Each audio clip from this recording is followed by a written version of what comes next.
Good morning Bharat. आप देख रहे हो लैंड भारत।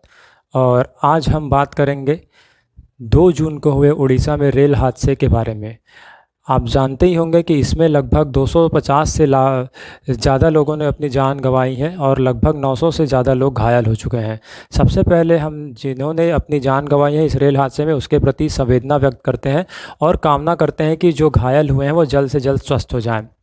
हालांकि इसमें किसी सरकार या विपक्ष की जिम्मेदारी ठहराना यहाँ पर उचित नहीं होगा, क्योंकि ये एक दुर्घटना थी और दुर्घटना होती रहती है। लेकिन हम केवल दुर्घटना बोलकर भी इस मामले से अनदेखा नहीं कर सकते, अपने आंखें दूसरी ओर नहीं कर सकते। ये दुर्घटना हमें कुछ न कुछ कहता है और ये दुर्घटना क्या कहता है इसे हम बताने की कोशिश करेंगे, क्योंकि आप देख सकते होंगे कि सारी जो सरकार के लोग हैं और जो मीडिया है वो घटना होने के पश्चात घटना स्थल पर पहुंच जाती हैं और घायलों से मिलने पहुंच जाती है। लेकिन जब वही जनता अगर नॉर्मल रेलवे सिचुएशन में हो और उस समय उसकी परेशानियों को देखने के लिए कोई नहीं जाता। आप जानते ही होंगे और आप ये महसूस भी किए होंगे कि स्लीपर और जनरल कोचेज़ के हाल अभी बहुत ज़्यादा बुरे हैं। उस पर कोई मीडिया और कोई सरकार अभी तक ध्यान नहीं दिया था। ये जो रेल हादसा हुआ है ये भी हमें बहुत कुछ कहता है कि जैसा कि आप देख सकते होंगे कुछ महीनों से प्रधानमंत्री मोदी जी लगभग हर रूट पर वंदे भारत एक्सप्रेस चलाने की मुहिम को बहुत ज़ोर शोर से आगे बढ़ा रहे हैं। लेकिन ये जो हादसा हुआ है ये हमें अब यह बता रहा है कि वंदे भारत की अभी देश को उतनी ज़रूरत नहीं है जितनी कि कवच सिस्टम को हर ट्रैक पे लगाने और लागू करने की ज़रूरत है। ये हादसा हमें ये बहुत ही जल्द से जल्द जो कवच सिस्टम है उसको लगाने के लिए कह रहा है, क्योंकि आप जानते हैं कि अगर ये कवच सिस्टम वहाँ पर होता तो आज 250 से ज़्यादा ज़िंदगियाँ हम बचा सकते थे। क्योंकि रेलवे मंडल के जो हेड है अभिसार शर्मा जी, उन्होंने खुद कहा है कि जब उनसे पूछा गया इस बारे में कि कवच सिस्टम आपका कहाँ था, तो उन्होंने केवल एक लाइन में यह आंसर दे दिया कि वहाँ पर कवच सिस्टम नहीं था।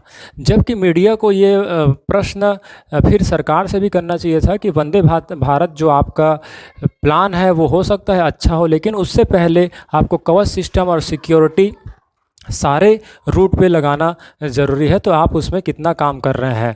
और दूसरी बात, जब अभी जो है लोगों का ध्यान रेलवे और रेलवे परिस्थितियों पर चला गया इस हादसे की वजह से, जबकि इससे पहले कोई किसी भी सरकार या फिर किसी भी उच्च पद पर आसीन लोगों का ध्यान रेलवे पर नहीं जा रहा था। और आप देख सकते हैं कि कितनी बदहाली से लोग वहाँ पर व्यवस्था जो यात्रा करते हैं, जनरल कोचेज़ काफ़ी फुल होते हैं और उसके बाद भी जनरल कोचेज़ को बढ़ाया नहीं जाता।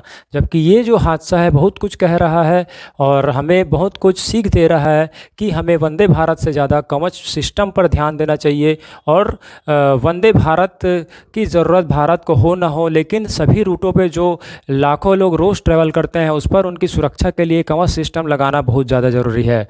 और हम देख सकते हैं कि वंदे भारत जो है वो हर रूट पर चले, लेकिन ये हो सकता है कि यहाँ पर कवच सिस्टम लग जाए, उसके बाद आप वंदे भारत एक्सप्रेस सारे रूट में लागू करते तो ज़्यादा बेहतर होता। और ये घटना एक और चीज़ हमें बताता है कि हमारा पूरा देश का ध्यान केवल वंदे भारत वंदे भारत वंदे भारत, कुछ महीनों पहले से सारा देश का ध्यान वंदे भारत एक्सप्रेस पर ही लगा हुआ था। लेकिन पहले से जो एक्सप्रेस चल रही हैं उस पर किसी का ध्यान नहीं जा रहा था। इस हादसे ने यह कहा कि वंदे भारत एक्सप्रेस ही एक ही मात्र एक्सप्रेस नहीं है जो इंडिया में दौड़ रही है, उसके अलावा भी कई सारे ऐसे ट्रेन है जो लाखों लोगों को लेकर जाती है। और वहाँ पर उसकी सुरक्षा के लिए व्यवस्था में चूक यहाँ पर बहुत बड़ा दुर्घटना के रूप में सामने आया है। तो सरकार पर इसमें हम डायरेक्ट जिम्मेदारी नहीं डाल सकते, लेकिन सरकार को यहाँ पर सोचना चाहिए अब आने वाले टाइम में जितना बजट उन्होंने वंदे भारत एक्सप्रेस के लिए लगा रखा है उस बजट को कवच सिस्टम के लिए लगा देना चाहिए, ताकि जो अन्य ट्रेनों में जो लोग चल रहे हैं उनकी ज़िंदगियाँ बच सके और फिर उसके बाद वो वंदे भारत लॉन्च कर सके। तो आप क्या सोचते हैं इसके बारे में ज़रूर कमेंट करके बताइएगा।